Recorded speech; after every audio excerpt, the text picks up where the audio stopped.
नमस्कार। आज के इस खास विश्लेषण में हम भारत की आज़ादी की उस लंबी और रोमांचक कहानी पर बात करने वाले हैं जो सदियों के संघर्ष से शुरू होकर 1947 तक पहुंचती है। तो बिना किसी देरी के चलिए सीधे इस ऐतिहासिक सफर पर निकलते हैं। इस पूरी कहानी को आसानी से समझने के लिए हमने इसे 5 मुख्य हिस्सों में बांटा है। शुरुआती विरोध से लेकर स्वदेशी आंदोलन, विश्व युद्ध का असर, बड़े जन आंदोलनों का दौर और आखिर में 1947 की वो आखिरी छलांग। तो चलिए पहले पड़ाव से शुरुआत करते हैं, शुरुआती विरोध और 1857 की क्रांति। कहानी शुरू होती है 1757 के प्लासी के युद्ध से। यहीं से ईस्ट इंडिया कंपनी ने अपनी पकड़ बनानी शुरू की थी। लेकिन देखिए, भारतीय भी चुप नहीं बैठे थे। 1771 से 1855 के बीच कई क्षेत्रीय और आदिवासी विद्रोह हुए। ये छोटी छोटी चिंगारियां ही थीं जिन्होंने धीरे धीरे सुलग कर 1857 के उस विशाल विद्रोह का रूप ले लिया जिसने सच में ब्रिटिश राज की नींव हिला दी थी। अब आप शायद सोच रहे होंगे कि ये छोटे और अलग-अलग इलाकों में हो रहे विरोध अचानक से इतने बड़े राष्ट्रीय विद्रोह में कैसे बदल गए? आखिर इन तारीखों के पीछे असली इंसान कौन थे? इसका जवाब छिपा है हमारे क्षेत्रीय और आदिवासी नायकों में। जरा रानी वेलु नाचियार को ही देख लीजिए।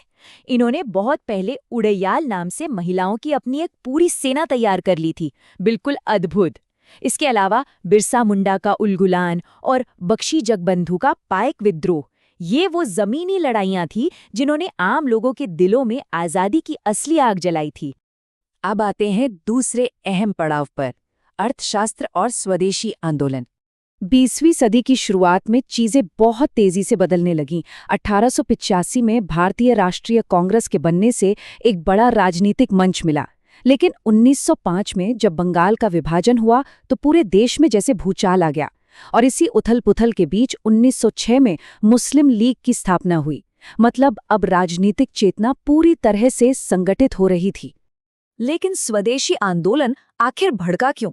इसे एक आसान से उदाहरण से समझते हैं। सोचिए, भारत का ही कच्चा कपास बेहद कौड़ियों के भाव इंग्लैंड भेजा जाता था और फिर वहीं से बना हुआ कपड़ा वापस लाकर भारतीयों को ही भारी भरकम कीमतों पर बेचा जाता था। ये तो सीधा सीधा शोषण था ना। इसी आर्थिक लूट ने पूरे देश में गुस्से की लहर दौड़ा दी और लोगों ने विदेशी कपड़ों का बहिष्कार करके अपने स्वदेशी उद्योगों को अपनाना शुरू कर दिया। और इसी गुस्से और उबाल के बीच बाल गंगाधर तिलक की वो दमदार आवाज गूंजी, स्वराज मेरा जन्मसिद्ध अधिकार है और मैं इसे लेकर रहूंगा। ये सिर्फ कुछ शब्द नहीं थे, बल्कि एक बहुत बड़ा बदलाव था। अब लोगों को अंग्रेजों से कोई छोटी मोटी रियायत नहीं चाहिए थी।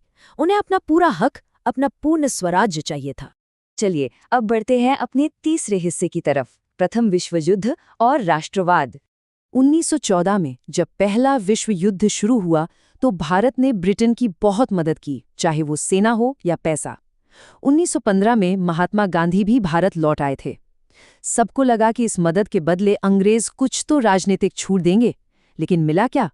1919 का वो काला और दमनकारी रॉलेट एक्ट और जलियांवाला बाग जैसी खौफनाक घटना। 379 ब्रिटिश रिकॉर्ड्स के मुताबिक जलियांवाला बाग में मारे गए निहत्थे लोगों की ये आधिकारिक संख्या थी। हालांकि हम सब जानते हैं कि असल आंकड़ा इससे कहीं ज्यादा था। इस एक नरसंहार ने हर भारतीय को अंदर तक झकझोर कर रख दिया। अंग्रेजों के प्रति अगर किसी के मन में थोड़ी बहुत भी सहानुभूति बची थी तो वो हमेशा के लिए खत्म हो गई।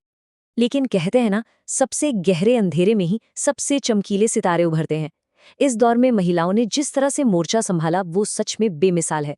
सरोजिनी नायडू, कस्तूरबा गांधी, प्रीतिलता वादेदार और अरुणा असफ अली जैसी निडर नेताओं ने सिर्फ समाज को ही नहीं सुधारा, बल्कि बिल्कुल आगे बढ़कर फ्रंटलाइन से इस स्वतंत्रता संग्राम का नेतृत्व किया। और यहीं से हम प्रवेश करते हैं चौथे चरण में, जन आंदोलनों का युग। अब विरोध सिर्फ कुछ नेताओं या इलाकों तक सीमित नहीं था। अगले 20 सालों में ये एक देशव्यापी लहर बन गया। 1920 का असहयोग आंदोलन, फिर 1930 का सविनय अवज्ञा आंदोलन और पूर्ण स्वराज की हुंकार, और अंत में 1942 का भारत छोड़ो आंदोलन। हर एक कदम पिछले वाले से कहीं ज्यादा बड़ा और जोरदार था। अगर आप ध्यान दें तो इसकी रणनीति 3 साफ हिस्सों में बटी थी। पहला कदम था असहयोग, मतलब अंग्रेजों के स्कूल, कोर्ट और नौकरियों का पूरी तरह से बहिष्कार। दूसरा कदम था सविनय अवज्ञा, यानी नमक कानून जैसे ब्रिटिश नियमों को शांतिपूर्ण तरीके से तोड़ना। और तीसरा, सबसे निर्णायक कदम, भारत छोड़ो, यानी अब अंग्रेजों को सीधे तौर पर बाहर का रास्ता दिखाना। 1942 के इसी भारत छोड़ो आंदोलन के दौरान महात्मा गांधी ने वो ऐतिहासिक मंत्र दिया, करो या मरो। इस एक लाइन ने पूरे देश में एक गजब की बिजली दौड़ा दी। मजे की बात देखिए, अगले ही दिन कांग्रेस के सभी बड़े नेताओं को गिरफ्तार कर लिया गया, लेकिन ये आंदोलन रुका नहीं। आम जनता खुद ही अपने दम पर एक आजाद देश के नागरिकों की तरह सड़कों पर उतर आई थी। अब हम आ गए हैं अपनी कहानी के आखिरी पड़ाव पर, 1947 की ओर अंतिम कदम। विश्व युद्ध खत्म होने के बाद ब्रिटिश राज की पकड़ बिल्कुल ढीली पड़ चुकी थी। 1945 में आज़ाद हिंद फौज के अधिकारियों पर चले मुकदमों ने पूरे देश को एक कर दिया। फिर 1946 में रॉयल इंडियन नेवी के जवानों ने खुली बगावत कर दी। युद्ध की वजह से ब्रिटेन खुद कंगाली की कगार पर था और सेना के इन विद्रोहों ने उन्हें साफ बता दिया कि अब भारत पर राज करना नामुमकिन है। और इसी का नतीजा था 1947 का भारतीय स्वतंत्रता अधिनियम। आज़ादी तो मिली, लेकिन इसकी कीमत बहुत भारी थी। 1947 में ब्रिटिश भारत को दो अलग देशों में बांट दिया गया, भारत और पाकिस्तान। ये विभाजन एक ऐसा भयानक दर्द था जिसने रातों रात लाखों लोगों की जिंदगियां पलट कर रख दीं। इतने सालों के संघर्ष के बाद मिली आज़ादी के साथ जुड़ी ये एक बेहद दुखद और कड़वी सच्चाई थी। तो इस लंबी और भावुक यात्रा के अंत में एक बड़ा सवाल हम सबके सामने है। पूरे एक सदी तक चले इस अलग अलग तरह के प्रतिरोध, आर्थिक बहिष्कार और जन आंदोलनों ने इन नए आज़ाद देशों की पहचान को असल में कैसे आकार दिया? ये एक ऐसा सवाल है जो आज भी उतना ही प्रासंगिक है।